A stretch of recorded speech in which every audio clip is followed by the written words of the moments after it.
I've been possessed by the image of the sons of Zebedee leaving the boat of their father Zebedee and following Jesus. It says immediately, which means without delay. And I always want to look at the underdog, so I've been thinking about Zebedee and what it was like to be left in the boat. Well, it's interesting to me, and at least in the gospel accounts, there's no account of Zebedee arguing with them or fighting them, and I know we get in the pericope a stripped-down version, but I do think of Zebedee in that boat, that there's pain in being left behind, but there's also pain in leaving behind. And yet Jesus is uncompromising in his call to follow him, follow me. And as I reflected on this through 3 drafts of a sermon, the other image that came to me is how each one of us is in our own boat. I don't know who's there, maybe our father or mother. Maybe it's the boat of our culture or our sexuality. Maybe some of us are in a boat that says D for Democrat or R for Republican. One's blue, one's red. Maybe in our boat are our opinions, what we're sure about.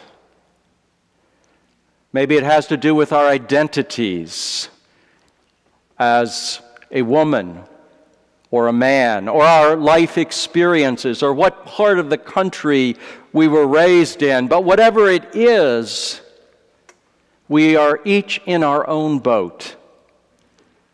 And we're cast out on a sea that seems vast and frightening. And the one thing I think about that sea is that we all carry our own anxiety. I was talking with a priest friend of mine who's been a priest for a number of years, and he's so self-assured, and he's so together, and he's so creative. And he said to me, I get scared when I lead a service still. I get scared when I'm up in the pulpit.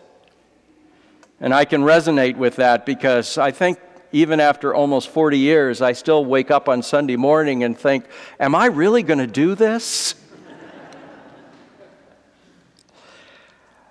And so I think one of the images also in this is that they stepped out of the boat to follow Jesus. They have to leave that boat to follow Jesus. And then Jesus takes them by the hand and he gives them experiences. He shapes them. He talks to them. He surrounds them. He forms them. But first, they have to get out of the boat. Guess what? You and I have gotten out of the boat to come here today. Greek word for church is ekklesia, means to be called out. Called out of our little boats of culture or whatever, to come here and to be led by the hand by Jesus through the beauty of music and sacrament, through community and teaching, and through just being together in our various differences. We slowly become one. And we find that what Jesus invites us to choose in coming out of our boat is something larger than whether a Republican or a Democrat is going to be president, larger than this or that. It has to do with community and fellowship, the discovery that we're all, in a sense, in the same boat as human beings, that we are frightened, that we hunger for love, that we're looking for a place where we feel that we can belong as we are and without any expectations placed upon us. And then slowly and gently, Jesus takes us by the hand as he took his disciples and guides us and leads us along the way. Our separate boats are driven by, as I said, anxiety. Driven by the god of anxiety, which Matthew calls mammon. Mammon. 2 chapters later, he says, you can either choose God or mammon, but don't have a divided heart. Somewhere along the line, we're going to choose, are we going to value or overvalue mammon, or are we going to value God? And mammon is an interesting word. It goes back to the ancient Canaanite language, where mammon is the god of wealth, security, profit, or we might say the bottom line. Mammon is the god of success. Mammon is the god of role-playing. Mammon is about attending to our own fear and our own anxiety as people. And it's interesting, the words that get associated with this: wealth, securities, portfolios. These are the modern words for mammon, and none of them are bad in and of themselves, except that ultimately there is something more than them. And ultimately, we are invited to get out of our mammonic boats, to follow Jesus, and to be vulnerable enough to change, to have, as the former presiding bishop said, a transplant of the heart. Now, mammon always carries with it a threat that I better do this or else. It has a have-to it. And Walter Brueggemann, the biblical scholar, says that it says you have to do more, you have to sell more, you have to control more, you have to know more, you have to have your kids in ballet or soccer or other sports more. You have to be younger, more beautiful, tougher, stronger, taller. I threw that last one in. You have to, or else.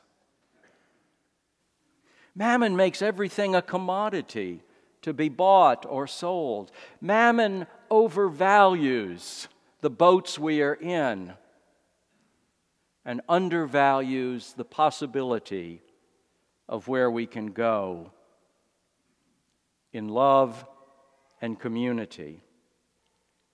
And Jesus invites us ultimately to choose, but that choice, I think, sometimes is simply a choice to follow Him and to follow Him in vulnerability to the fact that He may have something for us, some surprises, some options, some things that we never even imagined. But first and foremost, He says, "Come to me, all you that are weary and are carrying heavy burdens, and I will give you rest. Take my yoke upon you and learn from me, for I am gentle and humble, and you will find Sabbath rest for your souls. For my yoke is easy and my burden is light." In the end, that's what ultimately shapes us. To be drawn from our boats, to be drawn on a journey in which there is such amazing goodness. where the yoke is easy and the burden is light. And finally, on this Mozart's birthday, celebrated by Haydn, I want to recall a quote that has been absolutely defining for me about who I am and what I'm about. It comes from a book by the late Urban T. Holmes called What is Anglicanism? And he says this: when Anglicanism is at its best, its music, its poetry, its liturgy, and its life can create a world of wonder in which it is very easy to fall in love with God. Jesus says, follow me. Fall in love. Fall in love, a love that is stronger and deeper and richer than all the little boats that we've been sailing around in our anxiety. Fall in love, for ultimately that is who we are and what we yearn for in our deepest hearts. Amen.